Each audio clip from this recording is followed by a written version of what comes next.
चलिए हमने स्टार्ट कर दिया है आपके फिजिक्स का थर्ड पेपर का टोटल रिवीजन। थर्ड पेपर के ज़्यादा से ज़्यादा टॉपिक आपके कवर किए जा चुके हैं। कुछ ऐसे टॉपिक हैं 2-4 लेक्चर में वो भी कवर कर दिए जाएंगे, लेकिन आपका जो एग्जाम है टोटल आपका ऑब्जेक्टिव में कन्वर्ट कर दिया गया, इसलिए आपको पहले रिवीजन हम करा दे रहे हैं, जिससे टोटल रिवीजन करने के बाद आपके ऑब्जेक्टिव क्वेश्चन की सीरीज स्टार्ट की जा सके। चलिए शुरू करते हैं। एक तरफ से आप ध्यान देंगे, आपका टोटल रिवीजन कराया जाएगा, जिससे हर एक पॉइंट आपको समझ में आ जाए। सबसे पहले हम देखेंगे फर्स्ट यूनिट का revision, introduction to solid state electronics. Introduction to solid state electronics, क्योंकि हमारा जो इस पेपर का नाम है सॉलिड स्टेट इलेक्ट्रॉनिक्स, बारी बारी से तीनों पेपर का आपका रिवीजन कराया जाएगा, चाहे वो फर्स्ट पेपर हो, चाहे सेकंड पेपर हो, या फिर आपका थर्ड पेपर हो। सबसे पहले हमने स्टार्ट किया थर्ड पेपर का रिवीजन, इसलिए ध्यान से आप लोग बने रहिए। लेकिन अगर अभी तक आप लोग सब्सक्राइब नहीं किए, बेल आइकन नहीं प्रेस किए हैं, तो फटाफट से सब्सक्राइब करके बेल आइकन प्रेस कर लीजिए, जिससे आप लोग हमारे फैमिली के एक मेंबर बन जाएं। चलिए शुरू करते हैं हम। कंडक्टर, इसमें सबसे छोटा और सबसे सिंपल टॉपिक आता है, क्योंकि आपको कंडक्टर, इंसुलेटर एंड ज्यादातर जो हमारा टॉपिक हो गया वो इंसुलेटर के बारे में, सेमीकंडक्टर के बारे में होंगे। कंडक्टर थोड़ा सा आपको पढ़ना है, इंसुलेटर भी, लेकिन जो टोटल हमारा टॉपिक है और सबसे ज्यादा यूज होने वाला टॉपिक है वो हमारा सेमीकंडक्टर होगा, जिसे आप अर्धचालक के नाम से जानते हैं। चलिए स्टार्ट करते हैं। सबसे पहले देखते हैं कंडक्टर किसे बोलते हैं। अगर आपसे पूछ लिया जाए कंडक्टर किसे बोलेंगे, जिसमें रेजिस्टिविटी सबसे लो होती है। मतलब समझो, जैसे हम किसी मेटल को ले लें, तो उसमें अगर जैसे मान लीजिए लोहे की रॉड हो गई, तो उसको आप एक तरफ से हीट कर दो, दूसरी तरफ वो अपने आप हीट हो जाता। क्यों? क्योंकि लोहा एक मेटल है, कंडक्टर है, उसमें रेजिस्टिविटी बहुत कम होती है एंड कंडक्टिविटी ज्यादा होती है, इसलिए वो कंडक्टर है। रेजिस्टिविटी कम, कंडक्टिविटी ज्यादा, तो वो हमारा क्या होगा? कंडक्टर होगा। आप उसमें एक तरफ इलेक्ट्रिसिटी फ्लो कराइए, दूसरी तरफ इलेक्ट्रिसिटी का झटका लगता है। क्यों? क्योंकि इसमें रेजिस्टिविटी कम है, कंडक्टिविटी ज्यादा है। जिसमें ऐसा मेटल, या फिर हम बोल सकते हैं किसी ऐसा मैटर जिसमें इलेक्ट्रॉन्स फ्री स्टेट में हो, अगर हमारे इलेक्ट्रॉन फ्री स्टेट में होंगे तो वो हमारा कंडक्टर कहलाएगा। नोट कर लीजिए फटाफट से।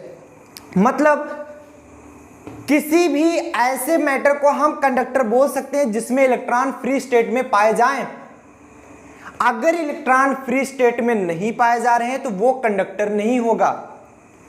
सेमीकंडक्टर में आप देखते हो इलेक्ट्रॉन बहुत कम फ्री स्टेट में होते हैं। आप उसको या तो इंप्योरिटी मिला के उसके इलेक्ट्रॉन को मूव कराते हो, जिससे वो कंडक्टर की तरह व्यवहार करता है, या फिर आप उसे हीट करते हो, स्पेसिफिक हीट, किसी भी एक हीट पर उसे टेम्परेचर देते हो, हीट करते हो उसे, जिससे उसका टेम्परेचर हाई हो जाए और वो कंडक्टर की तरह व्यवहार करने लगे, क्योंकि इलेक्ट्रॉन उसमें से रिमूव होने लगते हैं। जब इलेक्ट्रॉन एक स्थान से दूसरे स्थान तक मूव होंगे तभी जाकर उसमें इलेक्ट्रिसिटी फ्लो हो सकती है या फिर आपकी हीट फ्लो हो सकती है। तो इसमें आप देखेंगे कंडक्टर जब भी आपको पूछा जाए तो हम किसी भी मैटर को कंडक्टर बोल सकते हैं अगर उसमें इलेक्ट्रॉन फ्री स्टेट में है। नोट कर लीजिए फटाफट से। नाउ आइए इसके बारे में हम और डिटेल में चर्चा कर लेते हैं। कंडक्टर कहते किसे हैं? बताया जा रहा है दोज सब्सटेंस, ऐसा पदार्थ, याद करिएगा, those substance whose atom have their outermost orbit incomplete initially are called conductor। ये किताबी भाषा है, ये भी हम आपको समझाएंगे, लेकिन इसको समझो क्या कह रहा है। दोज सब्सटेंस, ऐसा substance whose atom have their outermost orbit incomplete, जिसका आउटर मोस्ट ऑर्बिट इनकम्प्लीट होता है, वो हमारा कंडक्टर कहलाता है। अब कैसे समझोगे इसको? जैसे मान लीजिए आप केमिस्ट्री पढ़ते हो, केमिस्ट्री में देखते हो जिसका आउटर मोस्ट ऑर्बिटल में अगर इलेक्ट्रॉन खाली हैं, इलेक्ट्रॉन फुलफिल नहीं हुए हैं, तो वो किसी दूसरे के साथ रिएक्ट करने की टेंडेंसी रखते हैं। वो अक्रिय गैस तत्व बनना चाहते हैं। क्यों? क्योंकि उनके पास इलेक्ट्रॉन की कमी है। अगर वो इलेक्ट्रॉन की कमी पूरी हो जाए तो वो behaves like a inert gas. तो उस कमी को वो पूरा करने के लिए इलेक्ट्रॉनों का आदान प्रदान करते हैं, लेते हैं, एक दूसरे से शेयरिंग करते हैं, तभी जाकर उसमें कंडक्टिविटी आती है। तभी जाकर उसमें कंडक्टिविटी आती है। तो वही इसमें बताया जा रहा है, those substance whose atom have their outermost orbit incomplete initially are called conductor. बोलो यहां तक समझ में आया सबको कि नहीं? क्लियर होता है? देखिए ये जो क्लासेस चल रही है आपकी टोटल रिवीजन क्लासेस चल रही हैं। अगर आपको प्रॉपर फुल क्लासेस देखनी है तो मैं ऊपर आई बटन में लिंक दे रहा हूं, या फिर आपको लिंक भी डिस्क्रिप्शन बॉक्स में मिल जाएगा, आप वहां पर जाइए टोटल क्लास देख लीजिए। लेकिन टोटल क्लास समझने पढ़ने का समय अब नहीं रहा, अब आप लोग रिवीजन पढ़िए, क्योंकि आपका एग्जाम बहुत ही नजदीक है। जितना ज्यादा रिवीजन कर सकें और ज्यादा अनसॉल्व को सॉल्व कर सकें, उसी में आपकी भलाई है। क्योंकि आप अगर अब जाकर वो वीडियो देखोगे तो आपका बहुत ज़्यादा टाइम जाएगा और आप कर भी नहीं पाओगे। इसलिए रिवीजन आपकी स्टार्ट की है। रिवीजन में हालांकि हर एक वो छोटे छोटे टॉपिक के बारे में कवर किया जाएगा। चलिए शुरू करते हैं। नेक्स्ट टॉपिक जो हमारा बताया जा रहा है कि in conductor the valence electron are very loosely bonded. Conductor में जो होते हैं बैलेंस इलेक्ट्रॉन, अब बैलेंस इलेक्ट्रॉन के बारे में आपको बता देते हैं। बैलेंस इलेक्ट्रॉन कहते किसे हैं? आप जब किसी भी न्यूक्लियस को देखते हो, सपोज दैट हम इसे अगर न्यूक्लियस बनाइए, इट इज ए न्यूक्लियस, अगर इसके आउटर मोस्ट ऑर्बिट, क्योंकि आप समझिए बात को, आप न्यूक्लियस अगर देखते हो तो उसके चारों तरफ इलेक्ट्रॉन्स मूव करते हैं एक स्पेसिफिक कक्षा में, एक स्पेसिफिक ऑर्बिट में मूव करते हैं। उनके लिए वो फिक्स ऑर्बिट होता है, वो उसी में ही मूव करेंगे। ये सब बातें आपको पता है। तो वो जो आउटर मोस्ट ऑर्बिट के जो इलेक्ट्रॉन्स होते हैं वही हमारे बैलेंस इलेक्ट्रॉन बोले जाते हैं। तो यहाँ पर जैसे मान लीजिए बाहर के इलेक्ट्रॉन्स यहाँ भी हैं, यहाँ भी हैं, इसके बाहर भी कोई है, यहाँ भी इलेक्ट्रॉन्स हैं। मान लो इसकी सबसे बाहरी कक्षा ये हो गई, सबसे बाहर ऑर्बिटल, तो ये इलेक्ट्रॉन्स हैं। तो ये जो इलेक्ट्रॉन्स है हमारे कौन से इलेक्ट्रॉन कहे जाएंगे? Balance electron. और ये जो बैलेंस इलेक्ट्रॉन होते हैं, बताया जा रहा है कंडक्टर में जो बैलेंस इलेक्ट्रॉन होते हैं वो very loosely bounded to the nucleus, nucleus से बहुत लूजली बाउंडेड होते हैं। अब आप बताइए, जैसे मान लीजिए हम अगर न्यूक्लियस है, सपोज दैट हम अगर न्यूक्लियस है, किनारे किनारे अगर 2-4 पर्सन खड़े हुए हैं, अगर हम उनको टाइटली बांधे हुए हैं, मतलब पकड़े हुए जकड़े हुए हैं, तो क्या वो आसानी से भाग सकते हैं? नहीं। क्या वो आसानी से भाग सकते? नहीं। क्यों? क्योंकि हमने उसे बहुत ही टाइटली बाउंड किया हुआ है। फिर वो कंडक्टर हुए कहां से? जब वो आसानी से नहीं भाग सकते तो वो कंडक्टर हुए कहां से? कंडक्टर कब होंगे? जब हम उन्हें लूजली पकड़ेंगे, थोड़ी सी भी एनर्जी पाए, थोड़ी सी भी हीट पाए कि वो भाग गए, वो इलेक्ट्रॉन रिमूव हो गए। जैसे ही बैलेंस सेल में से इलेक्ट्रॉन रिमूव होते हैं वो हमारा कंडक्टर कहलाता है। तो इसीलिए बताया गया कि इन कंडक्टर में जो वैलेंस इलेक्ट्रॉन होते हैं वो लूजली बाउंडेड होते हैं, वो लूजली बाउंडेड होते हैं न्यूक्लियस से। यहां तक सबको समझ में आया? सब लोग चैट सेक्शन में फटाफट से लिखो, क्या यहां तक सबको समझ में आया? आगे चला जाए, बहुत अच्छे। नेक्स्ट अगर हम बात करें, they can be easily freed from the atom. जब लूजली बाउंड हो गए तो इजिली फ्री हो सकते हैं। Electrons thus freely move inside the conductor and act as charge carrier. और वो जब मूव होते हैं तो वो चार्ज कैरियर का कार्य करते हैं। चार्ज कैरियर मतलब चार्ज को एक स्थान से दूसरे स्थान तक ले जाना। अगर हम आपसे पूछें क्या आप चार्ज को देखे हो? नहीं देखे हो। ये देखने वाली चीज नहीं कोई कि आप जैसे मान लीजिए यहाँ पर नेचर में आपको कोई positive charge and negative charge दिखेगा, ये थोड़ी होता है। ये एक प्रकार का आप सिस्टम समझ लो। चार्ज कैरियर है क्या? इलेक्ट्रॉन के पास निगेटिव चार्ज होता है। इलेक्ट्रॉन एक स्थान से जब दूसरे स्थान तक, मान लो यहां पर इलेक्ट्रॉन रहा हो, यहां से यहां पर आएगा तो इसके पास निगेटिव चार्ज एंड इसके पास पॉजिटिव चार्ज होता है। क्योंकि इलेक्ट्रॉन जहां से जाता है वहां से वो इलेक्ट्रॉन तो हट गया, निगेटिव चार्ज तो चला गया, बचा क्या? Positive charge. और जहां पर गया वहां पर इलेक्ट्रॉन की अधिकता हुई, निगेटिव चार्ज की अधिकता हुई, इसलिए उस पर निगेटिव चार्ज आ जाता है। उम्मीद करते हैं ये पॉइंट आपको बहुत बढ़िया से समझ में होगा। आगे चला जाए। अब आगे एग्जाम्पल के लिए आपको दिया जा रहा है कौन कौन से हमारे कंडक्टर होंगे। जैसे आपका गोल्ड कंडक्टर है, सिल्वर आपका कंडक्टर है, कॉपर कंडक्टर है, एल्युमिनियम कंडक्टर है, ऐसे बहुत सारे हमारे कंडक्टर्स हैं, आप सभी जानते हो। फॉर एग्जाम्पल के लिए कुछ ऐसे मेटल के नाम हम बता रहे हैं। क्या गोल्ड में इलेक्ट्रिसिटी फ्लो होती है? बिल्कुल होती है। सिल्वर में होती है इलेक्ट्रिसिटी, सबसे ज्यादा अच्छी सिल्वर में ही होती है। एक बात और नोट कर लीजिए, वैसे सब बच्चे इसको जानते हैं, लेकिन एक पॉइंट और नोट कर लीजिए कि सबसे ज्यादा अच्छा इलेक्ट्रिसिटी फ्लो करने वाला मेटल हमारा सिल्वर है। अगर हमारी लाइन जो होती है इलेक्ट्रिसिटी की लाइन सिल्वर की लगा दी जाए, सबसे अच्छा कंडक्टर का कार्य करती है, क्योंकि उसमें रेजिस्टिविटी बहुत कम होती है comparable to aluminium, comparable to other metal. चांदी जो होता है वो बहुत अच्छा चालक होता है। यहां तक सबको समझ में आया। आगे ये जो दिख रहा है, conductivity is high and resistivity is very low. Conductor में कंडक्टिविटी बहुत हाई होती है, रेजिस्टिविटी बहुत कम होती है। यहां तक क्लियर है? आगे बढ़ा जाए, बहुत बढ़िया। हेडिंग डालेंगे प्रॉपर्टीज। कंडक्टर की प्रॉपर्टी क्या होती है? जैसे मान लीजिए आप किसी के बारे में पढ़ रहे तो उसकी प्रॉपर्टी तो समझ में आनी चाहिए। कंडक्टर की प्रॉपर्टी क्या होती है, इंसुलेटर की प्रॉपर्टी क्या होती है, इवन आपकी सेमीकंडक्टर की प्रॉपर्टी क्या होती है, सब बताएंगे, डोंट वरी। सबसे पहली property, conductor have high electrical and thermal conductivities. क्योंकि कंडक्टर के पास highly electrical and thermal conductivities होती है। समझो इस बात को, कंडक्टर जो होता है विद्युत का एंड हीट का बहुत अच्छा सुचालक होता है। सबसे अच्छी आप इलेक्ट्रिसिटी किस में फ्लो करा सकते हो? कंडक्टर में। देखिए तीन प्रॉपर्टी है एक प्रकार से, conductor, semiconductor and insulator. Conductor में सबसे अच्छी फ्लो होती है, सेमीकंडक्टर में उससे कम होती है, इंसुलेटर में होती ही नहीं। आप लकड़ी की मेज रख लो, इसमें आप इलेक्ट्रिसिटी फ्लो कराओगे तो होगी? नहीं होगी। क्यों?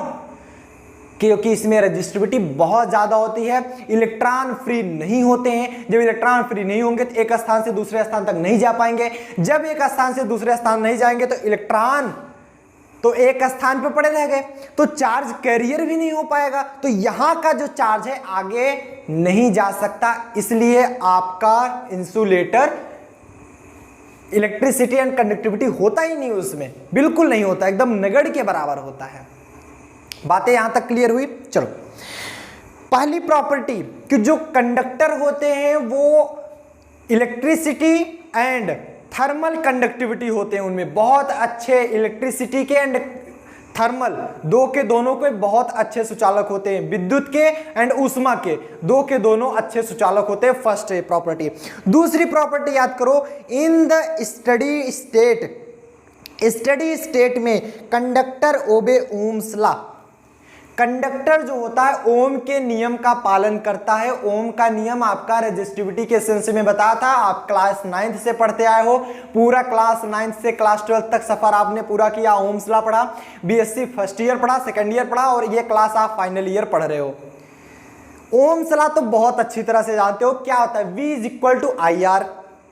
V equal to I R. किसी भी सर्किट में जो वोल्टेज होता है वो उसके धारा, जिसे आप करंट बोलते हो, करंट एंड रेजिस्टेंस के मल्टीप्लिकेशन के बराबर होता है। सिंपल चीज है। तो आपको बताया जा रहा है जो कंडक्टर होता है स्टडी स्टेट में ये ओम के नियम का पालन करता है।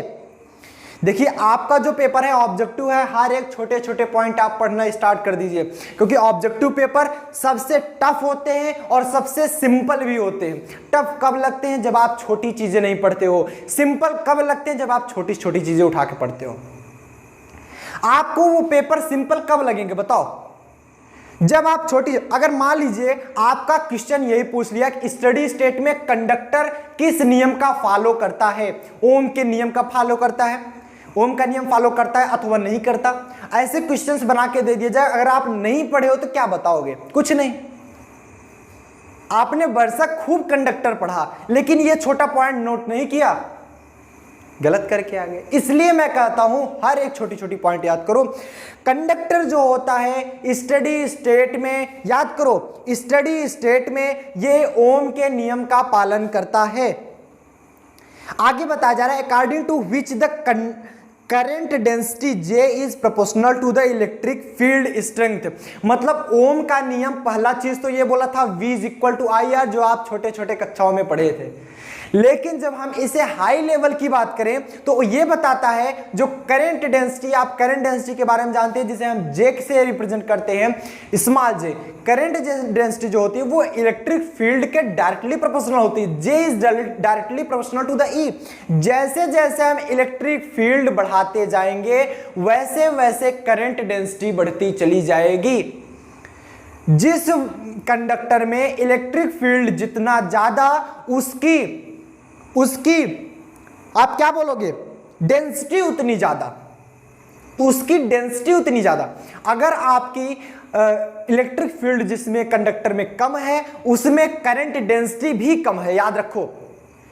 आपका यहां से एक क्वेश्चन बन सकता है कि जे जो होता है मतलब करंट डेंसिटी जो है, current density and electric field में रिलेशन है, J is proportional to the E, J is inversely proportional to the E, या फिर J is proportional to E square, J is inversely proportional to the E square. ये question बन सकता है। ये property अगर आपकी याद रही तो आप क्या बताओगे, J is proportional to the E, क्योंकि ओम का नियम क्या कहता है, जो करंट डेंसिटी होती है वो इलेक्ट्रिक फील्ड के डायरेक्टली प्रोपोर्शनल होती है। नोट करो इस बात को। अगर हम वहां पर प्रोपोर्शनल का साइन हटाते हैं तो वहां पर एक हम प्रोपोर्शनैलिटी कांस्टेंट जोड़ते हैं, प्रोपोर्शनैलिटी कांस्टेंट जोड़ते हैं जिसे हम यहां पर सिग्मा जोड़े हैं। जैसे मान लीजिए आपको दिया गया क्या था, J is proportional to the E, यही तो मिला था ना, J is proportional to the E।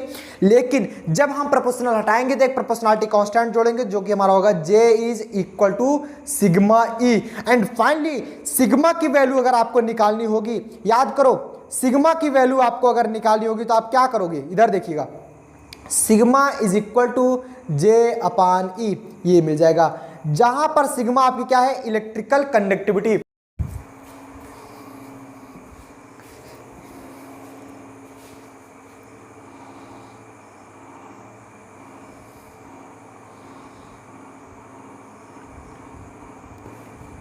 Now इसमें अगली प्रॉपर्टी हमारी क्या करे, ये दो प्रॉपर्टी आपको समझ में होगी। अगली प्रॉपर्टी क्या रही है कि दे हैव, मतलब conductors have positive temperature coefficient.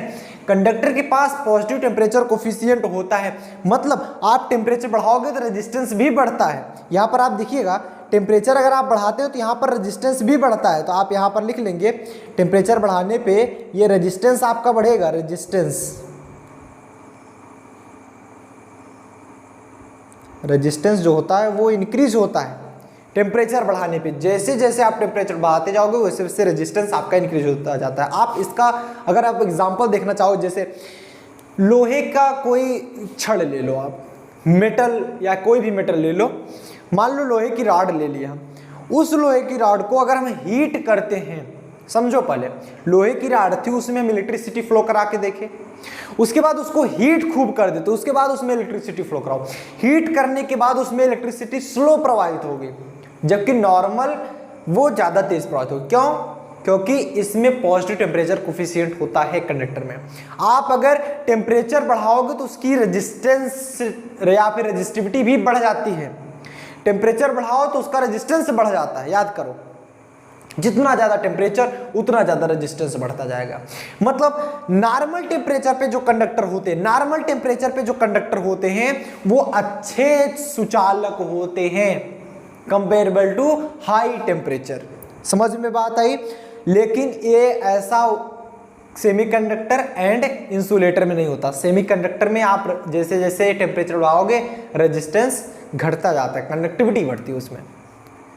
ऐसे सेम काम हमारा इंसुलेटर में भी होता है। Next topic, conductor obey Wiedemann Franz law. Conductor जो होता है विडमैन फ्रेंज लॉ को फॉलो करता है। ये कहता क्या है? इसके अनुसार according to this the ratio of, यहाँ पर समझिएगा, the ratio of thermal and electrical conductivity, thermal conductivity and electrical conductivity का जो रेशियो होता है वो टेम्परेचर के प्रोपोर्शनल होता है। ये तो कह रहा है ना, at the given temperature is the same for all metal and is proportional to the absolute temperature. इसके कहने का मतलब ये है कि जो thermal conductivity and electrical conductivity का जो रेशियो होता है वो टेम्परेचर के प्रोपोर्शनल होता है। थर्मल कंडक्टिविटी आपकी के होती है एंड इलेक्ट्रिकल कंडक्टिविटी आपकी सिग्मा होती है, ये प्रोपोर्शनल होता है। ठीक है, अगर हम यहाँ पर लाएंगे के अपान सिग्मा प्रोपोर्शनल का साइन अगर हम हटाएंगे तो यहाँ पर आके आ जाएगा, ये प्रोपोर्शनल का साइन हटाएंगे तो यहाँ पर कांस्टेंट कोई आएगा, कोई भी कांस्टेंट इनटू में टी, टी हमारा नीचे आ जाएगा के upon sigma T equal to में कांस्टेंट। बोलो यहाँ तक समझ में आया कि नहीं आया? ये क्लियर हुआ? ये टॉपिक कहाँ से आया, क्लियर हुआ? बोलो हाँ या ना, समझ में बात आई? ये विडमैन फ्राइज लॉ को फॉलो करता है। नेक्स्ट अब हम बात कर लेते हैं इंसुलेटर की। देखो हम इसमें थोड़ा फास्ट अप कराएंगे क्योंकि ये हमारा रिवीजन क्लास है, थोड़ा तेज आपको चलना होगा। इंसुलेटर क्या कहता है कि those substance whose atom have their outermost orbit are called saturated are called insulator. मतलब जब खाली होते हैं आउटर मोस्ट ऑर्बिट तो वो हमारा कंडक्टर कहलाता है, जब फुलफिल होते हैं सैचुरेटेड होते हैं तो वो हमारा इंसुलेटर कहलाता है। या फिर आप इसे ऐसे भी बोल सकते हैं कि इसमें इलेक्ट्रॉन जो होते हैं फ्री स्टेट में नहीं होते हैं। बातें क्लियर हुई इंसुलेटर। नेक्स्ट कहा जा रहा है कि in insulator the valence electron are tightly bounded to the nucleus. Nucleus से जो होता है ये टाइटली बाउंडेड होता है, टाइटली बाउंडेड होता है मतलब तेजी से जकड़ा हुआ होता है, आसानी से इलेक्ट्रॉन फ्री नहीं हो पाएंगे। जब आसानी से इलेक्ट्रॉन फ्री नहीं हो पाएंगे तो उसमें कंडक्टिविटी नहीं आएगी। तो यहाँ पर बताया जा रहा है 10 they have practically no free electrons, इसलिए उसमें फ्री इलेक्ट्रॉन्स नहीं होते हैं to act as a charge carrier, charge carrier की तरह व्यवहार करने के लिए। बातें क्लियर हुई? चलो, क्योंकि जब वो टाइटली बाउंडेड है इलेक्ट्रॉन फ्री नहीं हो पाएंगे तो कहाँ से फ्री इलेक्ट्रॉन्स मिलेंगे? Hence have a high electrical resistance या रेजिस्टिविटी, इसलिए इसमें हाईली इलेक्ट्रिकल रेजिस्टिविटी होती है। जैसे कि हमारा ग्लास हो गया, ग्लास में क्या आप इलेक्ट्रिसिटी फ्लो करा सकते हो? नहीं। माइका, क्वार्ट्ज, इबोनाइट, ये सब एक्सेट्रा आप जितने भी लेते हो, वुड ले लो, ये सब है क्या? इंसुलेटर है, इंसुलेटर। जिसमें सबसे ज़्यादा प्रैक्टिकल आप तो ग्लास पर ही कर सकते हो, ग्लास आप हमेशा यूज करते हो, इस पर यूज कर सकते हो। नेक्स्ट अगर हम टॉपिक बात करें जो सबसे ज़्यादा हमारा इसमें पढ़ा जाएगा, सेमीकंडक्टर के बारे में।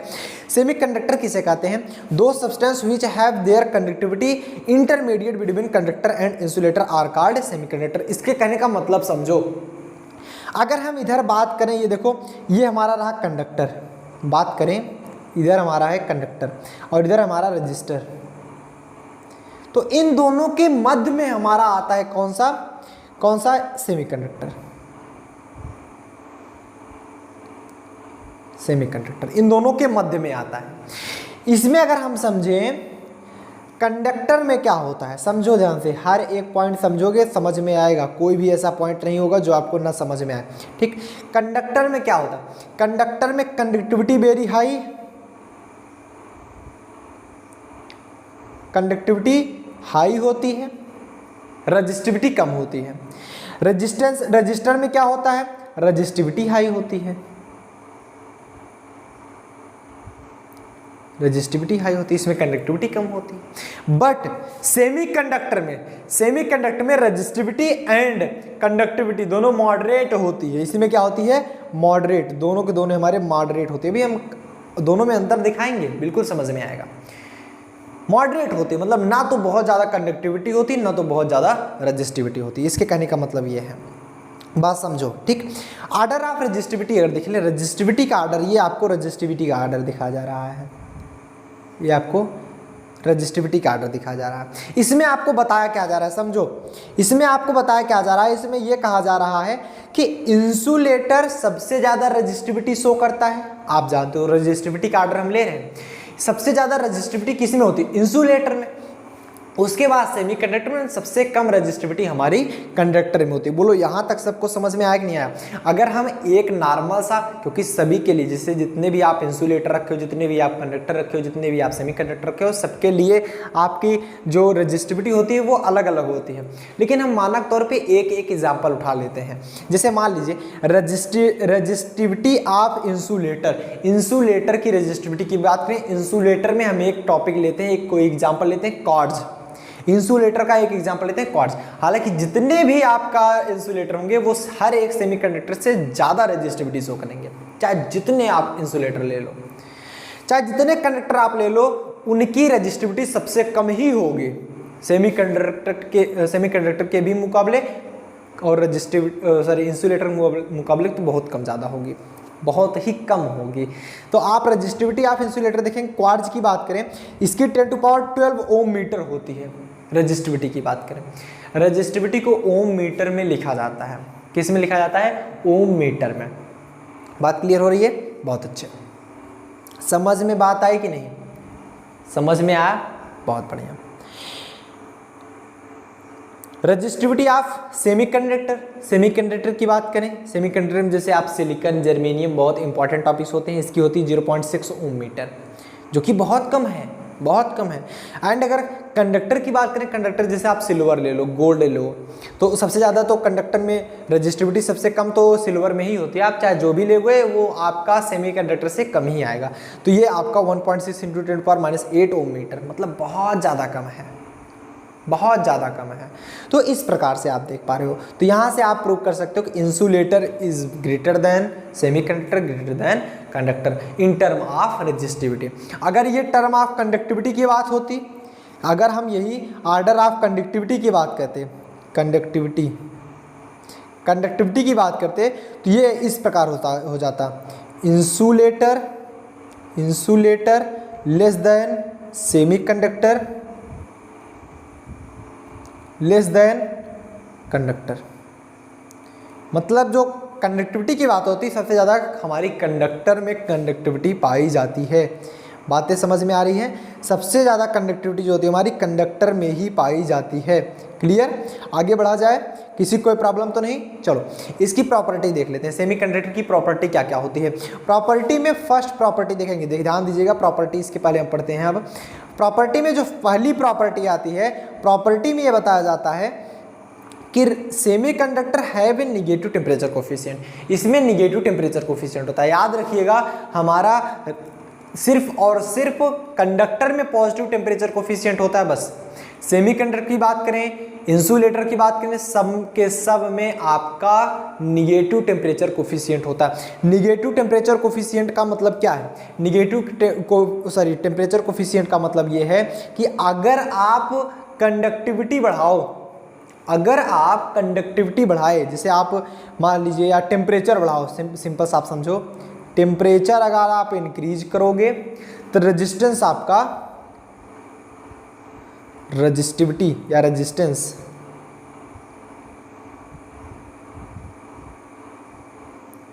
डिक्रीज होगा,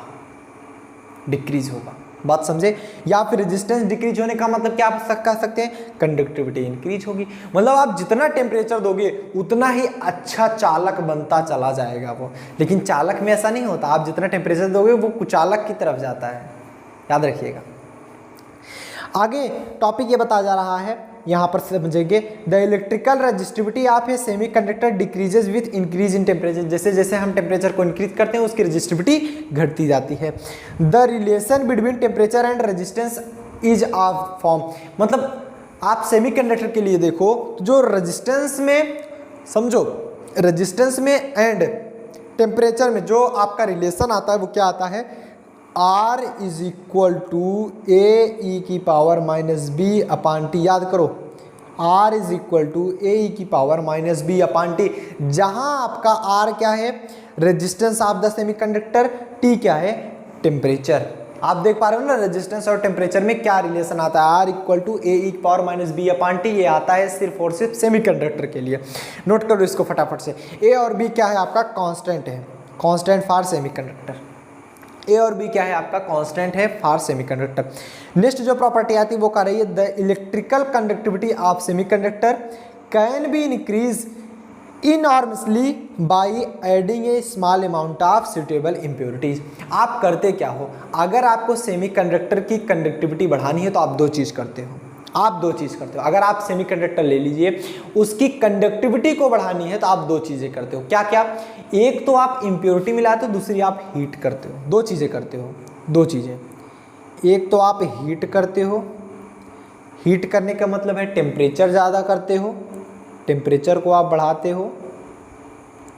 दूसरी चीज़ आप क्या करते हो?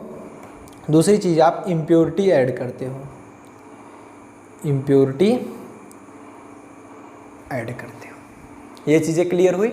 इम्प्योरिटी ऐड करने का मतलब आप trivalent and pentavalent impurity add करते हो। मतलब जैसे मान लीजिए जर्मेनियम का हम कोई सेमीकंडक्टर ले रहे हैं या सिलिकॉन का कोई सेमीकंडक्टर ले रहे हैं, आप कोई अन्य इम्प्योरिटी लाकर मिला दोगे, अन्य इम्प्योरिटी लाकर। अभी हम आगे चर्चा करेंगे, सब कुछ जानेंगे, आप लोग पढ़ भी चुके हो, सिंपल है आपके लिए, कोई दिक्कत नहीं समझने की बात। नेक्स्ट जो हमारा टॉपिक आता है बैंड थियरी, हेडिंग डालोगे बैंड थियरी। बैंड थ्योरी बहुत आसान है। बैंड थ्योरी के अनुसार आपका ये भी पढ़ोगे किस प्रकार हम कंडक्टर में, इंसुलेटर में एंड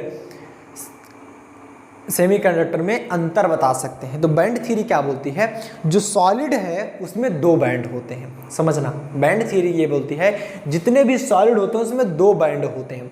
एक बैंड क्या होता है, समझना ध्यान से, आपको समझ में आएगा। पहला हमारा वैलेंस बैंड, दूसरा हमारा कंडक्शन बैंड। दो बैंड होते हैं, दो band, valence band and conduction band. याद रखिएगा, valence band and conduction band.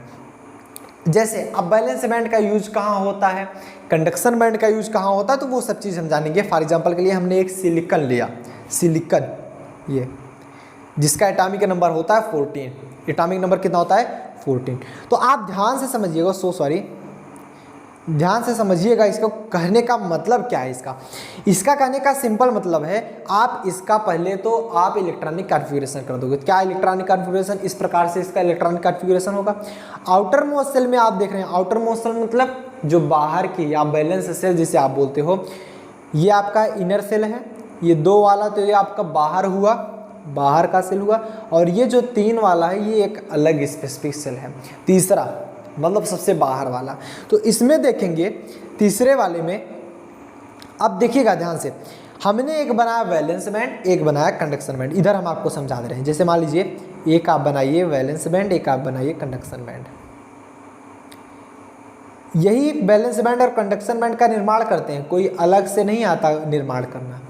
ये हमारा जो ये देखो समझो, अभी जो इसे यहाँ पर बताया जा रहा है ना, the orbital in which electron are filled they form valence band.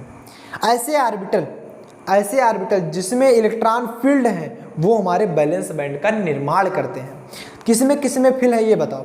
3s में ऑर्बिटल में 3s में क्या इलेक्ट्रॉन फील्ड है, बिल्कुल फील्ड है। तो ये हमारा किसका निर्माण करेगा, वैलेंस बैंड का। किसका, वैलेंस बैंड का। एंड जिसमें फील्ड नहीं है वो हमारा किसका करेगा, ये कंडक्शन बैंड, कंडक्शन बैंड का निर्माण करेगा। अब देखिएगा स्पेसिफिक, आप एक एक टॉपिक समझने की कोशिश कीजिएगा। जैसे 3s जो हम बात करें तो यहाँ पर हमारा 3s होगा कुछ, 3s। 3p क्या कर रहा है, p में भी पूरा नहीं भरा हुआ है, 3p में पूरा भरा हुआ नहीं है, इसलिए ये ऊपर साइड में होगा। यहाँ पर जैसे यहाँ पर दिखाया जा रहा है ना 3p, यहाँ पर कुछ 3p होगा क्योंकि इसमें इलेक्ट्रॉन फुलफिल्ड नहीं है, बट थोड़ा बहुत है कुछ। आप यहाँ पर बता सकते हो, यहाँ पर इसके सरफेस पर इलेक्ट्रॉन टोटली फुलफिल्ड नहीं, लेकिन इलेक्ट्रॉन है, तो इसलिए वो बैलेंस बैंड में ही रहेगा।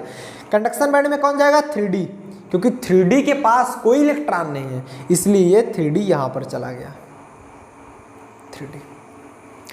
मतलब सिंपल समझो, वैलेंस बैंड क्या होता है, field, electron filled, and conduction band क्या होता है, इम्पटी।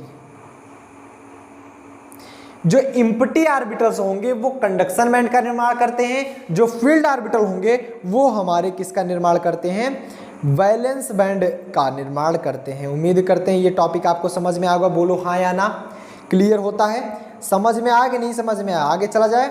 चलो, बैलेंस बैंड किसे कहते हैं, एंड देखो तीन चीजें होती है, balance band, conduction band and forbidden gap. तो बैलेंस बैंड किसे कहते हैं, बैलेंस बैंड समझिएगा, तो बैलेंस बैंड हमारा बहुत ही सिंपल है। कहा जा रहा है कि the orbital in which electron are filled, ऐसे ऑर्बिटल जिसमें इलेक्ट्रॉन फील्ड है वो बैलेंस बैंड का निर्माण करते हैं। And the orbital in which empty form conduction band, ऐसे ऑर्बिटल जिसमें इलेक्ट्रॉन नहीं होते हैं वो कंडक्शन बैंड का निर्माण करते हैं, जिसमें इलेक्ट्रॉन होते हैं वो बैलेंस बैंड का निर्माण करते हैं। अगला जो हमारा टॉपिक है फॉरबिडन गैप। फॉरबिडन गैप क्या है, the gap between valence band and conduction band is also known as forbidden gap. Valence band and conduction band के बीच का जो गैप होता है वो हमारा फॉरबिडन गैप कहलाता है। जैसे मान लीजिए आप यहां पर रखिएगा, ध्यान दीजिएगा, ये हमारा है क्या, वैलेंस बैंड, एंड ये हमारा क्या है, कंडक्शन बैंड। इसके बीच का जो गैप होगा वो हमारा फॉरबिडन गैप कहलाता है। इसका पूरा नाम है forbidden energy gap, forbidden energy gap, forbidden energy gap इसका टोटल नाम है, फॉरबिडन एनर्जी गैप। तो बातें क्लियर हुई कि नहीं हुई? अगर आपको समझ में आया, सब लोग फटाफट से सबसे पहले चैट सेक्शन में लिख के बताओ कि यस सर समझ में आ गया। अगर समझ में आ गया तब हम आगे चलें, अदरवाइज फिर से एक बार रिवीजन कराएं। समझ में आ गया सब लोग बताओ। काफी लोग बता चुके हैं यस सर समझ में आ गया, बहुत बढ़िया। नेक्स्ट यहाँ तक क्लियर है ना? बहुत अच्छे। प्रॉब्लम होगी भी कहाँ? प्रॉब्लम होगी भी कहाँ? इसको ये तो सबसे सिंपल टॉपिक है, ऊपर से हम एक बार कितनी बढ़िया से आपको पढ़ाएं, दूसरी बार फिर से रिवीजन करा रहे हैं, तो कहाँ प्रॉब्लम होगी?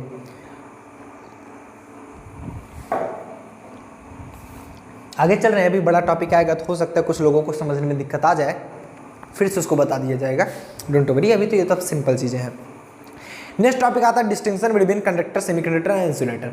कंडक्टर में, सेमीकंडक्टर में एंड इंसुलेटर में क्या क्या डिफरेंसेस होते हैं उसके बारे में बताते हैं। डिस्टिंक्शन, क्या क्या अलगाव है दोनों तीनों में, किस प्रकार से हम तीनों में या तीनों को अलग कर सकते हैं। कंडक्टर कौन है, सेमीकंडक्टर कौन है, इंसुलेटर कौन है। सबसे पहला topic on the basis of band theory. Band theory के बेसिस पे किस प्रकार हम अलग कर सकते हैं। बैंड थ्योरी आप क्या समझे, बैंड थ्योरी से आपने समझा क्या, ये पहले बताओ। बैंड थ्योरी से आपने एक सबसे सिंपल टॉपिक समझा कि बैंड थ्योरी में, समझो बैंड थ्योरी में, ये देखो आपको हमने फिर से आपको दिखा देना चाहूँगा कि यहाँ पर ये बताया जाता है कि जो आपका बैलेंस बैंड होता है उसमें इलेक्ट्रॉन फील्ड होते हैं, जो आपका कंडक्शन बैंड होता है उसमें इलेक्ट्रॉन फील्ड नहीं होते हैं। और फॉरबिडन एनर्जी गैप किसे कहते हैं? उन दोनों के बीच का गैप जो होता है उसे हम फॉरबिडन एनर्जी गैप कहते हैं। तो और ना बताते हैं on the basis of band theory किस प्रकार इसका डिस्टिंक्शन कर सकते हैं। इंसुलेटर सबसे पहले चर्चा करते हैं। इंसुलेटर मतलब अब समझो पहले, जैसे नीचे वाला हो गया हमारा बैलेंस बैंड, ऊपर वाला हमारा कंडक्शन बैंड। इसमें बैलेंस बैंड में हमारे इलेक्ट्रॉन्स होते हैं, देखो इसमें इलेक्ट्रॉन्स होते हैं, ऊपर वाले में इलेक्ट्रॉन्स नहीं होते, ऊपर वाले में इलेक्ट्रॉन्स नहीं होते। ये इलेक्ट्रॉन ऊपर जंप करके कब जाएंगे? जब ये पास पास होंगे तब आसानी से जा पाएंगे, या ओवरलैप किए होंगे तब आसानी से जा पाएंगे, या फिर दूर होंगे तब आसानी से जा पाएंगे। ओवरलैप किए होंगे तब जा पाएंगे।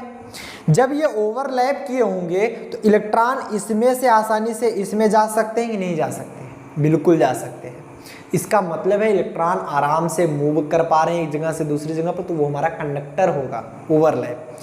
अगर ये पास पास हैं तब जाकर ये सेमीकंडक्टर होगा, क्योंकि जा तो रहे हैं लेकिन कम जा रहे हैं।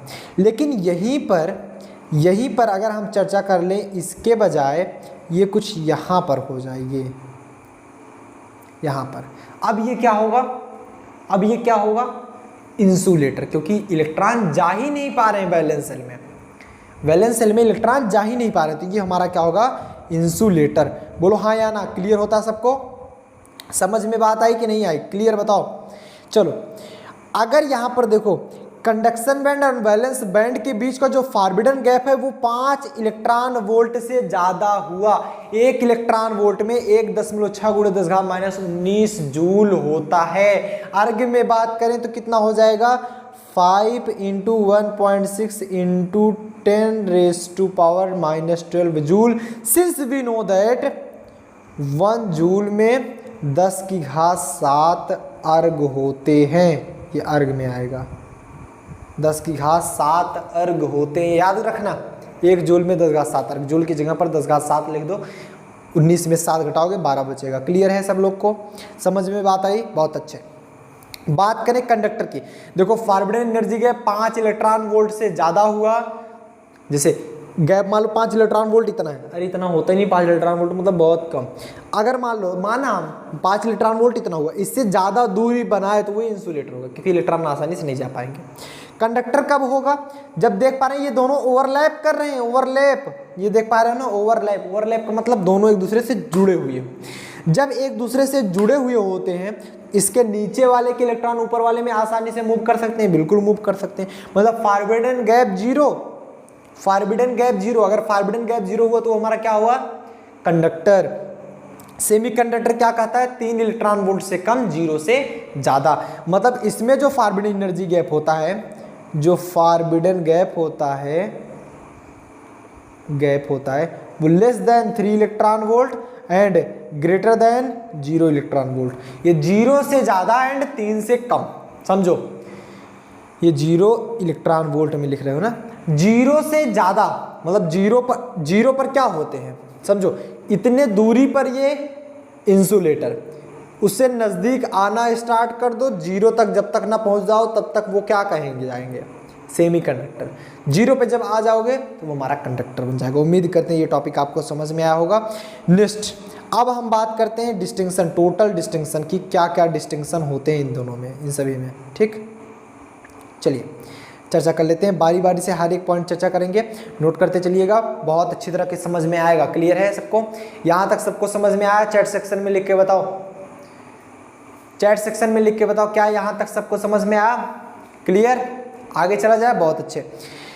यहाँ पर हम देखेंगे, सबसे पहले हम लिखेंगे पैरामीटर ऑफ कंपैरिजन। कंपैरिजन के लिए पैरामीटर आप क्या यूज कर रहे हो, कंपैरिजन के लिए आप पैरामीटर क्या यूज कर रहे हो, पहले ये देखेंगे। दूसरी चीज़ हमारा कंडक्टर होगा, इंसुलेटर एंड सेमीकंडक्टर, तीनों चीज़ हम लिख रहे हैं। अगर हम कंडक्टिविटी की बात करें, कंडक्टिविटी की, इंसुलेटर में कंडक्टिविटी सबसे ज़्यादा होती है, सॉरी कंडक्टर में कंडक्टिविटी सबसे ज़्यादा होती है, सॉरी इंसुलेटर में वेरी लो होती है, कंडक्टिविटी लगभग नगण्य के बराबर होती है, मतलब वेरी लो होती है। सेमीकंडक्टर में मॉडरेट होती है, ना बहुत ज़्यादा होती है ना बहुत कम होती है, याद रखो। दूसरी बात करें रेजिस्टिविटी की, कंडक्टर में रेजिस्टिविटी बहुत कम होती है, अरे विरोध बहुत कम होता है, प्रतिरोध बहुत कम होता है, तभी तो आसानी से वो एक स्थान से दूसरे स्थान तक इलेक्ट्रॉन मूव कर सकते हैं। इसमें वेरी लो, ठीक। एंड वेरी हाई कब होगा? वेरी हाई इंसुलेटर में होता है, इंसुलेटर में वेरी हाई। वेरी हाई का मतलब बताओ? रेजिस्टिविटी बहुत ज़्यादा होती है इंसुलेटर में, समझ में आया? एंड इसमें सेमीकंडक्टर में मॉडरेट होता है। फॉरबिडन गैप की बात करें तो कंडक्टर में 0, इंसुलेटर में फॉरबिडन गैप को Eg से रिप्रेजेंट करते हैं, फॉरबिडन एनर्जी गैप, Eg, या फिर कहीं कहीं एनर्जी गैप ही बोलते हैं, फॉरबिडन नहीं बोलते उसको। 5 इलेक्ट्रॉन वोल्ट से ज़्यादा या फिर 5 इलेक्ट्रॉन वोल्ट के बराबर हुआ तो वो हमारा इंसुलेटर होगा, और 3 इलेक्ट्रॉन वोल्ट से कम हुआ तो हमारा सेमीकंडक्टर होगा। टेम्परेचर कोफिशिएंट की बात करें तो कंडक्टर में पॉजिटिव टेम्परेचर कोफिशिएंट होता है, इंसुलेटर और सेमीकंडक्टर में हमारा नेगेटिव टेम्परेचर कोफिशिएंट होता है, याद करो। Effect of temperature on resistance, resistance में क्या टेम्परेचर, अब देखो समझो पहले, पॉजिटिव टेम्परेचर कोफिशिएंट मतलब क्या है, टेम्परेचर आप बढ़ाओ रेजिस्टेंस बढ़ेगा, निगेटिव मतलब है टेम्परेचर बढ़ाओ रेजिस्टेंस घटेगा, एंड निगेटिव मतलब फिर अगेन टेम्परेचर बढ़ाओ रेजिस्टेंस घटेगा। नेक्स्ट बात हो रही है effect of temperature on resistance, temperature का क्या प्रभाव पड़ता है रेजिस्टेंस पे। सेम कंडक्टर में ये हाल है, देखो ये रहा हमारा कंडक्टर, कंडक्टर में ये हाल है कि आप टेम्परेचर को बढ़ाओ, टेम्परेचर को बढ़ाओ, आपका रेजिस्टेंस भी बढ़ेगा, रेजिस्टेंस भी बढ़ेगा। अर्थात आप किसी भी मेटल ले रहे हो जो कि कंडक्टर है, उसको अगर हीट कर दे रहे हो तो वो कंडक्टिविटी घट जाती है, उसमें आसानी से फिर इलेक्ट्रॉन्स फ्लो नहीं हो पाएंगे, चार्ज कैरियर अच्छे से नहीं हो पाएगा, जिसके कारण उसमें इलेक्ट्रिसिटी अच्छे से फ्लो नहीं हो सकती हीट करने पे। जबकि इंसुलेटर में क्या होता है, इंसुलेटर को अगर आप टेम्परेचर बढ़ाओगे तो रेजिस्टिविटी घटती जाती है। क्यों? टेम्परेचर बढ़ाओ, जैसे कोई ऐसा मेटल ले लो, नॉन मेटल ले लो, सपोज दैट आप इंसुलेटर ले लो, इंसुलेटर में आप कुछ ऐसा जुगाड़ करके कर सकते हो कि उसको हीट ज़्यादा कर दो तो वो उसमें आ सकता है, कुछ कुछ कंडक्टिविटी आ जाती है, बहुत रेयर केस में। सेमीकंडक्टर क्या होता है अभी हम आगे चर्चा करेंगे। इसमें टेम्परेचर जब आप खूब बढ़ा दोगे, जब आपकी टेम्परेचर बहुत हाई हो जाता है तो रेजिस्टेंस कम होता जाता है ऑलरेडी, क्योंकि जब हमने आपको पहले ही बताया कि जितने भी सेमीकंडक्टर हैं उनको 2 प्रकार से कंडक्टर के रूप में बदला जा सकता है। पहला पॉइंट, उन्हें हीट करके, दूसरा उसमें इम्प्योरिटी ऐड करके। जब आप उसे हीट करोगे तो रेजिस्टिविटी कम होगी, रेजिस्टिविटी कम होगी तो क्या बताएगा ये, जब रेजिस्टिविटी कम होगी मतलब उसमें कंडक्टिविटी ज़्यादा हो रही है, मतलब वो आसानी से फ्लो हो सकता है उसमें। नंबर ऑफ इलेक्ट्रॉन्स, कंडक्टर में बहुत इलेक्ट्रॉन्स पाए जाते हैं, फ्री इलेक्ट्रॉन्स, लेकिन इंसुलेटर में बहुत कम पाए जाते हैं और इसमें फिर से again moderate. Conductivity at room temperature, room temperature पर कंडक्टिविटी बहुत अच्छी होती है। रूम टेम्परेचर आप 25 डिग्री सेल्सियस रखते हो, रूम टेम्परेचर का मतलब है 25 डिग्री सेल्सियस। 25 डिग्री सेल्सियस पे आप कोई लोहा ले लो, सबसे अच्छा तरीका है आप लोहा, आयरन की रॉड ले लो। आयरन की रॉड में अगर हम एक तरफ से इलेक्ट्रिसिटी फ्लो कराएं, क्या दूसरी तरफ आसानी से मूव कर जाएगी? बिल्कुल मूव करेगी। करा के देखना मत, क्योंकि दिक्कत करेगा। बिल्कुल मूव करती है। अरे तभी तो कहते हैं ना कि वो लोहे की छड़ से लाइट को टच ना करो, क्यों? इलेक्ट्रिसिटी को टच ना करो, क्यों कहते हैं ऐसा? क्योंकि आपको झटका लगेगा, बहुत ज़्यादा तेज़ी से झटका लगेगा। कभी अंदाजा ना मत कितनी तेज़ी से झटका लगेगा। तो आगे बात करते हैं conductivity at room temperature. Conductor में बहुत अच्छी होती है, इसमें पुअर होती, गरीब होती है। नहीं, पुअर मतलब क्या है? कमज़ोर होती है, कमज़ोर। इसमें मॉडरेट, सेमी कंडक्टर में मॉडरेट होता है। इसका एग्जांपल देख लो, जैसे एल्युमिनियम, कॉपर, Fe, Ag, ये सब क्या है? कंडक्टर के एग्जांपल हैं। पेपर, ग्लास, प्लास्टिक, वुड, ये सब किसके एग्जांपल है? हमारे इंसुलेटर के। जर्मेनियम और सिलिकॉन सबसे अच्छे एग्जांपल हैं, वेरी गुड एग्जांपल हैं। सेमी कंडक्टर के और भी एग्जांपल है, लेकिन जर्मेनियम और सिलिकॉन सबसे ज़्यादा यूज होते हैं और सबसे अच्छे एग्जांपल भी हैं। तो इसलिए ये चीज़ आप लोग याद रखिएगा। नेक्स्ट, अब हम बात करते हैं सेमीकंडक्टर के बारे में। अभी कुछ टॉपिक रह गया था हमारा सेमीकंडक्टर, बहुत ही डीपली पढ़ेंगे सेमीकंडक्टर के बारे में, क्योंकि आप जितने भी टॉपिक पढ़ते हो सब सेमीकंडक्टर से ही रिलेटेड होने वाले हैं। First topic, as far as the electronic component are concerned, semiconductor are most important types of material. जैसे जैसे इलेक्ट्रॉनिक कंपोनेंट आर कंसर्नेड, मतलब ये कहा जा रहा है जो सेमीकंडक्टर होता है वो किस में यूज होता है। जैसे आप इसको देख रहे हो, हमारे जो लेक्चर देख रहे हो, लाइव लेक्चर, या तो आप लैपटॉप में बैठ के देख रहे होगे, या तो आप अपने मोबाइल में बैठ के देख रहे होगे, और किस में देखोगे? तो मोबाइल में या लैपटॉप में आप ध्यान से समझिएगा क्या यूज हुआ है? सेमीकंडक्टर यूज हुआ है। सेमीकंडक्टर, उसमें कंडक्टर नहीं यूज होता। अब कारण मैं आपको बता दूं, कारण ये है कि अगर आप मान लीजिए अपना मोबाइल चार्ज कर रहे हैं, अगर वहाँ पर कंडक्टर यूज होता तो क्या होता? आपको झटका लगता। लेकिन सेमीकंडक्टर यूज होने के कारण क्या हुआ? वो चार्ज तो हो जा रहा है, लेकिन उतना पावरफुल नहीं है कि आपको झटका दे सके। चार्जर को जब आप टच करते हो तो आपको झटका नहीं लगता, जबकि अदर वायर्स आप टच करते हो तो आपको झटका लगता है। क्यों? क्योंकि उसमें एक तो डीसी बना देता है चार्जर उसको, पहली चीज़। दूसरी चीज़, डीसी बहुत लो पावर की है, इसलिए आपको झटका महसूस ही नहीं होता, जबकि उसको उतना चार्ज करने की कैपेबिलिटी है उसमें, लेकिन आपको एक्स्ट्रा चार्ज करने की कैपेबिलिटी उसमें नहीं है, इसलिए झटका नहीं देता। तो इसलिए बताया जा रहा है जितने भी इलेक्ट्रॉनिक कंपोनेंट यूज हो रहे हैं जैसे जैसे, वैसे वैसे सेमीकंडक्टर की महत्ता बढ़ रही है, उसका महत्व बढ़ रहा है। दूसरा point, these conduction property are lie between conductor and insulator. इसकी जो कंडक्शन की प्रॉपर्टी होती है, मतलब ये कितनी कंडक्टिविटी शो कर रहा है, कितनी रेजिस्टिविटी शो कर रहा है, वो रेजिस्टेंस मतलब आप इंसुलेटर और कंडक्टर के बीच में शो करता है। कंडक्टर में क्या होता है? सबसे ज़्यादा कंडक्टिविटी होती है, और इसमें क्या होता है? सबसे कम कंडक्टिविटी होती है इंसुलेटर में। कंडक्टर में सबसे लो रेजिस्टिविटी होती है, इंसुलेटर में सबसे हाई रेजिस्टिविटी। लेकिन जबकि इसमें ऐसा कुछ नहीं होता, इसमें कंडक्टिविटी और रेजिस्टिविटी मॉडरेट होती है, दोनों मॉडरेट, बहुत ज़्यादा कम नहीं होती। ठीक। तीसरी property, these resistivity is lie between conduction, ये तो हो गया जी। हाँ, कंडक्शन ये तो कह रहा है ना, these conduction property and these resistivity, दोनों आप बोल सकते हो। इसकी कंडक्टिविटी और रेजिस्टिविटी दो के दोनों हमारी किसमें किसके बीच में शो करती है? इंसुलेटर एंड कंडक्टर के बीच में। Next, at very low temperature, लगभग 0 डिग्री केल्विन पर। 0 डिग्री केल्विन का मतलब समझ रहे हो ना आप? -273 डिग्री सेल्सियस। 0 डिग्री केल्विन का मतलब ये है, अगर आप डिग्री सेल्सियस से केल्विन बदलना चाहो, जैसे 5 डिग्री सेल्सियस दिया गया, इसे केल्विन बदलो, 5 + 273, तो ये कितना आ जाएगा? 278 केल्विन। तो जैसे केल्विन 0 केल्विन है, क्या हो जाएगा? 0 - 273 डिग्री सेल्सियस में बदल जाएगा। डिग्री सेल्सियस कितना है, -273 डिग्री सेल्सियस, मतलब बहुत लो टेम्परेचर है, बहुत लो टेम्परेचर। आप देखते हो ना 0 डिग्री सेल्सियस पे आपका बर्फ बन जाता है, कितना ठंडा होता है ना।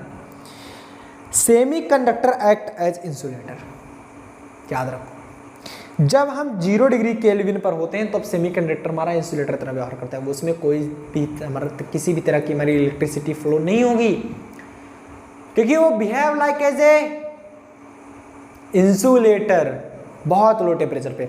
जैसे टेम्परेचर आप हाई करो उसमें कंडक्टिविटी आना स्टार्ट हो जाती है। कंडक्टर में सिर्फ है कि आप टेम्परेचर बढ़ाओगे कंडक्टिविटी घट जाती है, बट इसमें क्या है, आप टेम्परेचर दो कंडक्टिविटी बढ़ती जाती है, याद रखना। ये पॉइंट आपका ऑब्जेक्टिव हो सकता है, किस टेम्परेचर पर at what temperature semi conductor behaves like as a insulator. 0 degree Celsius, 0 की डिग्री या 0 केल्विन, या आपको दे दिया जाए 25 डिग्री सेल्सियस एंड 25 केल्विन। काफ़ी बच्चे यहाँ पर गलत कर सकते हैं, क्यों? क्योंकि ये 25 सुनने में ज़्यादा अच्छा लगता है, तो ये याद रखिएगा 0 केल्विन, 0 केल्विन। क्लियर?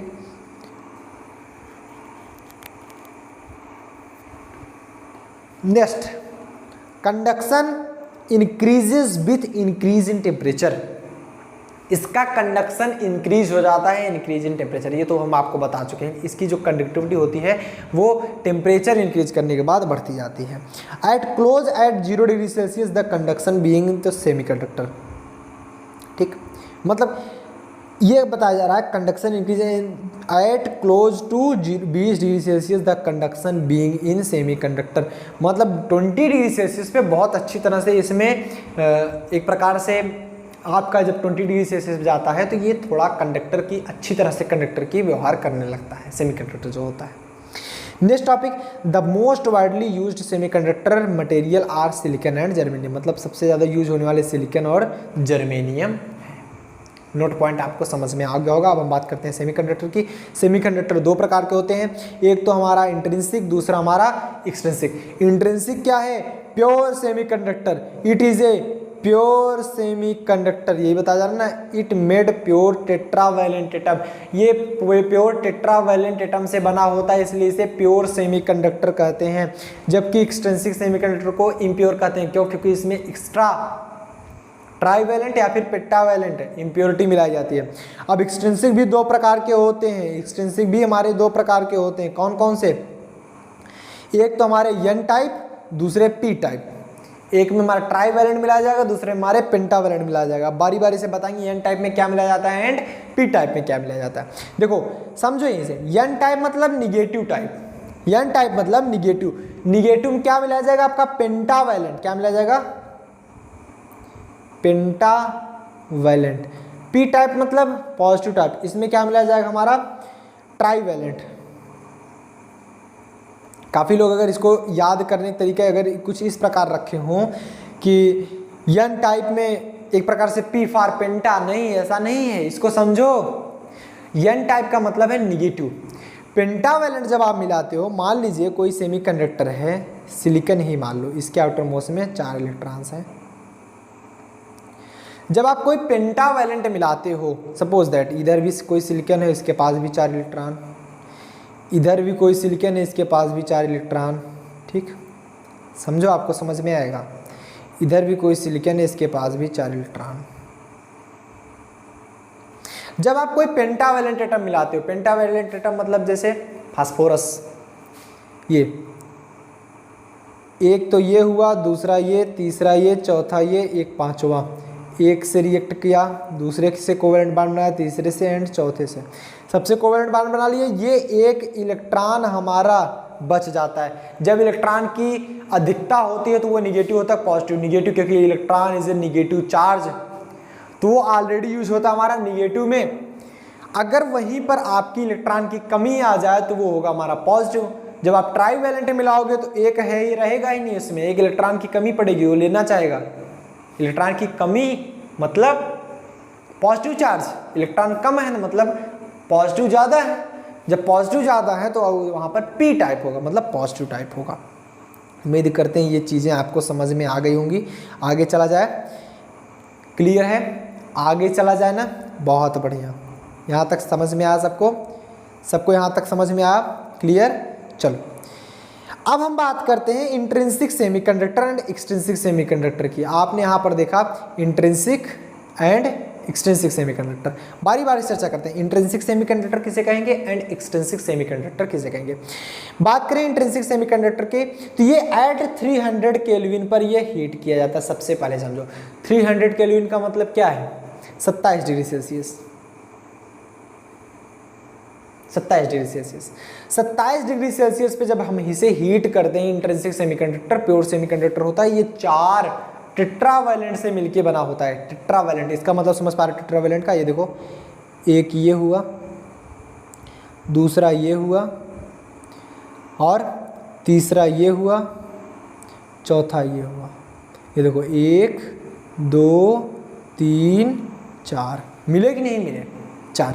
ऐसे सभी जगह मिलेंगे, ऐसे आपको सभी जगह मिलेंगे। आप चाहे जहाँ भी देखेंगे आपको सभी जगह मिलेंगे। यहाँ पर भी देख लो 1 2 3 4, ये 1 2 3 4, मिले कि नहीं मिले, मिले। तो ऐसे ये टेट्रावैलेंट जो होता है 4 से मिलकर बना होता है, मतलब टेट्रावैलेंट से मिलकर बना होता है। Sorry, intrinsic semiconductor tetravalent pure से बना हुआ होता है। ये प्योर इसी में क्या कहा गया, क्योंकि किसी को हीट करके कंडक्टर की तरह ले जाया जा रहा है। सेमीकंडक्टर को हीट करके कंडक्टर की तरह व्यवहार कराया जा रहा है एट 300 केल्विन या फिर एट 27 डिग्री सेल्सियस। इसमें क्या होते हैं, जब हम हीट करते हैं तो ये इलेक्ट्रॉन जो होते हैं, जैसे मान लीजिए यहाँ पर फुलफिल्ड है, ये भी इलेक्ट्रॉन, ये भी इलेक्ट्रॉन, ये भी इलेक्ट्रॉन, ये भी इलेक्ट्रॉन फुलफिल्ड है। जब हम इसे हीट करेंगे तो एक इलेक्ट्रॉन यहाँ से रिमूव होकर के यहाँ पर पहुँच जाता है अलग, और यहाँ पर ये एक होल का निर्माण कर देता है जब हीट करते हैं तब। तो ये वाला इलेक्ट्रॉन जाएगा किसी दूसरे वाले इलेक्ट्रॉन से टकराएगा, यहाँ पर होल का निर्माण करेगा, यहाँ पर इलेक्ट्रॉन लेगा। ये जाएगा किसी दूसरे से टकराएगा तो यहाँ पर होल का निर्माण करेगा, यहाँ पर इलेक्ट्रॉन आ जाएंगे। ये जाकर किसी दूसरे से टकराएगा तो यहाँ पर होल आएगा तो यहाँ पर इलेक्ट्रॉन्स आ जाएंगे। तो इस प्रकार ये विधि चलने लगती है और इस कारण ही ये एक प्योर सेमीकंडक्टर बन पाता है, अच्छी तरह से ये चालक हो पाता है। लेकिन याद रखिएगा इम्प्योरिटी जब मिलाते तो उसमें बहुत हाई लेवल की कंडक्टिविटी चलने लगती है, मतलब इसकी अपेक्षा काफ़ी अच्छा रिलायबल है वो, इसलिए वो अब जो यूज होता है वो आसानी से इम्प्योरिटी मिला करके काम चला ली जाती है। यहाँ तक सबको समझ में आया। चलिए, in intrinsic semiconductor electron hole are work as a charge carrier. जो इलेक्ट्रॉन होते हैं और होल होते हैं वो चार्ज कैरियर की तरह व्यवहार करते हैं। नंबर ऑफ फ्री इलेक्ट्रॉन की बात करें, उसको हम मान लेते हैं यानी लेट हम यहाँ पर मान रहे हैं number of free electron. Number of free, number को आप एन से लिखते हो, free electron E for E. Number of hole को एन एच लिखोगे। इंट्रिंसिक कैरियर कंसंट्रेशन को आप एन आई लिखोगे। Intrinsic I for intrinsic, I for intrinsic. तो हम अगर चर्चा करें जो टोटल चार्ज होगा, जो टोटल आपका करंट होगा, आई की बात करो, सपोज दैट अगर हम टोटल करंट निकालें, इसमें देखो इस सेमीकंडक्टर में अगर हम टोटल करंट निकालें तो जो इलेक्ट्रॉनों के कारण जो करंट फ्लो हो रहा है, जो होल के कारण करंट फ्लो हो रहा है, क्योंकि दोनों समान रूप से हैं। आप ये भी समझो कि इंट्रिंसिक सेमीकंडक्टर में होल और इलेक्ट्रॉन समान होते हैं बहुत। Hole is equal to electrons, free electrons. Hole और फ्री इलेक्ट्रॉन्स दोनों इक्वल होते हैं, ये चीज़ याद रखना। तो क्या होता है कि जितने होल हो रहे हैं उनके कारण जो करंट फ्लो हो रहा है, जितने भी हमारे, क्योंकि करंट कब फ्लो होता है, जब हमारा पॉजिटिव चार्ज की तरफ ही करंट फ्लो होता है। जैसे पॉजिटिव चार्ज यहाँ से यहाँ मूव कर रहा है, यहाँ से यहाँ मूव कर रहा है, तो क्या होगा, करंट भी हमारा इधर से इधर मूव करेगा। इलेक्ट्रॉन हमारा किधर से किधर मूव करेगा, इधर से इधर मूव करेगा, फिर भी हमारा करंट इधर से इधर जाएगा। समझो, पहले एक चीज़ समझो, मान लो ये हमारा होल है, ये होल है, ये शिफ्ट हुआ यहाँ से यहाँ पर, ये शिफ्ट हुआ यहाँ से यहाँ पर। शिफ्ट कैसे होता है, क्योंकि वहाँ से इलेक्ट्रॉन निकल के यहाँ आ जाते हैं तो शिफ्ट हो जाता है। ठीक, यहाँ पर जो इलेक्ट्रॉन वो यहाँ पर पहुँच गया तो फिल कर दिया, यहाँ पर शिफ्ट हो गया। ऐसे जहाँ पर होल हमारे मूव करते हैं, पॉजिटिव चार्ज मूव करता है, उधर ही हमारा इलेक्ट्रिसिटी भी फ्लो होता है, उधर ही हमारा इलेक्ट्रिसिटी भी फ्लो हो रहा है। मतलब पॉजिटिव चार्ज के कारण हमारा जा रहा है, होल के कारण जा रहा है, तो हम इसे लिखें आई एच। ये हमारा इस तरफ गया, इस तरफ गया। इलेक्ट्रॉन मान लो अपोजिट साइड जा रहे हैं, माना क्योंकि जिधर पॉजिटिव चार्ज आएंगे उसके अपोजिट साइड ही तो इलेक्ट्रॉन, क्योंकि पॉजिटिव चार्ज यहाँ पर कैसे आया, यहाँ पर जो इलेक्ट्रॉन रहा होगा वो यहाँ से यहाँ कूद आया यहाँ पर, तो इलेक्ट्रॉन क्या किया, इलेक्ट्रॉन यहाँ से शिफ्ट होकर के यहाँ पर आ गया, इलेक्ट्रॉन यहाँ पर आ गया, तो इसकी दिशा क्या हुई, ये हुई, पॉजिटिव चार्ज ये रहा, फिर भी करंट हमारा इधर ही फ्लो रहा है, आई की दिशा हमारी इधर ही है, इधर ही है। जब इलेक्ट्रॉन हमारा इधर फ्लो रहा है फिर भी इलेक्ट्रॉनों के प्रवाह के विपरीत दिशा में हमारा करंट फ्लो होता है, आई के डायरेक्शन इधर ही होगा, इसे हम बोलेंगे आई, इलेक्ट्रॉन करंट आई ई, दोनों का डायरेक्शन सिमिलर होने के कारण दोनों ऐड हो जाते हैं, मतलब टोटल आई निकालें तो आई ई प्लस आई एच होगा, नोट करो, यही हुआ, आई बराबर आई प्लस आई एच, जहाँ आई क्या है, current produce by electron and I H क्या है, करंट प्रोड्यूस बाय होल। उम्मीद करते हैं ये पॉइंट आपको समझ में आया होगा। आगे चले, सब लोग चैट सेक्शन में लिख के बताओ क्या हम लोग आगे चले, क्लियर है, चलो। Process of generation, process of generation, इसमें बात करेंगे the formation of free electrons and hole are known as process of generation and formation of process in per unit time known as process rate of generation. ये सब चीज़ें आप जानते हो, इसमें बहुत इंटरेस्ट हमें नहीं रखना, हम रिवीजन कर रहे हैं, जो कि हम ऑब्जेक्टिव तरह के रिवीजन करेंगे। चलो आगे चलते हैं। नेक्स्ट अगर हम बात करें, देखो process of generation, process of recombination आप सभी लोग समझते हैं। प्रोसेस ऑफ जनरेशन क्या करता है, मैं बता दे रहा हूँ, formation of free electron, free electron का और होल का फॉर्मेशन ही प्रोसेस ऑफ जनरेशन कहलाता है। And the process of filling electron in hole, hole में इलेक्ट्रॉन का फिल होना ही हमारा क्या कहलाता है, रिकॉम्बिनेशन। जिसे हम बात करें, ये हमारे होल हो गए, ये हमारे होल हो गए, मान लो ये इलेक्ट्रॉन रहा हो, इलेक्ट्रॉन रहा, जब ये शिफ्ट हो गया यहाँ पे, यहाँ पे, तो यहाँ पर बचा क्या, यहाँ पर हमारा बच क्या गया, यहाँ पर हमारा बच गया होल। तो ये प्रोसेस, होल के निर्माण होने का process, formation of hole is called generation. यहां पर लिख लो साफ शब्द में, formation of hole, formation of hole हमारा क्या कहता है, process of generation. And hole का इलेक्ट्रॉन के द्वारा फिल होना, मतलब filling of hole, filling of hole, ये हमारा कहलाता है रिकॉम्बिनेशन, रिकॉम्बिनेशन। यहां तक समझ में आया सबको, क्लियर होता है। चलो अब हम यहाँ पर आगे चर्चा करेंगे, ये कह क्या रहा है, ये ध्यान से समझिएगा, ये कह क्या रहा है, कह रहा है कि इन इक्विलिब्रियम, बात करें हम इक्विलिब्रियम में, मतलब साम्यावस्था में, number of electron and number of holes are constant. हम आपको पहले ही बता चुके हैं, इक्विलिब्रियम में number of electrons and hole are equal in intrinsic semiconductor. Intrinsic semiconductor में होल और इलेक्ट्रॉन हमारे इक्वल होते हैं, याद करना, होल और इलेक्ट्रॉन हमारे इक्वल होते हैं। Rate of generation equal to rate of recombination, मतलब जितने हमारे होल का फॉर्मेशन होगा उतना ही होल फिल भी होंगे, उतने ही होल फिल भी होंगे। याद करो, rate of generation equal to rate of recombination, ये चीज आपको याद होनी चाहिए। जितने इलेक्ट्रॉन निकले उतने इलेक्ट्रॉन फिल भी हुए थे, मतलब इसमें आप क्या कहते हो, दोनों चार्ज कैरियर हमारे इक्वल होते हैं, समझो। मतलब जब आपकी चर्चा होती है किसके बारे में, आपकी चर्चा होती है इंट्रिंसिक सेमीकंडक्टर में, charge carriers are equal, charge carriers are equal, मतलब जितने हमारे इलेक्ट्रॉन्स होते हैं उतने हमारे होल्स होते हैं। क्लियर हुआ, समझ में आया। चलो जब हमारा, याद रखो, जब हमारा T इक्वल टू 0 केल्विन हो, T equal to 0 kelvin, 0 kelvin पे ये व्यवहार करेगा बिहेव्स लाइक ए इंसुलेटर, जो सेमीकंडक्टर व्यवहार करेगा behaves like a insulator, insulator, ये इंसुलेटर की तरह व्यवहार करता है। एंड T ग्रेटर देन 0 होता है तो वो ऑलरेडी सेमीकंडक्टर की तरह व्यवहार करता ही है। तो यहाँ पर देखेंगे आगे चल के 20 डिग्री सेल्सियस के और ज़्यादा बाद वो कुछ शो करने लगता है, हमारा कंडक्टर की तरह व्यवहार करने लगता है। सो अब हम बात करेंगे कंडक्शन बैंड, मतलब जब हमारा 0 केल्विन से कम होता है, जब हमारा 0 केल्विन से कम होता है, मतलब यार 0 केल्विन के बराबर होता है टेम्परेचर, तब क्या होगा, कंडक्शन बैंड ये रहा एंड हमारे ये वैलेंस बैंड रहा।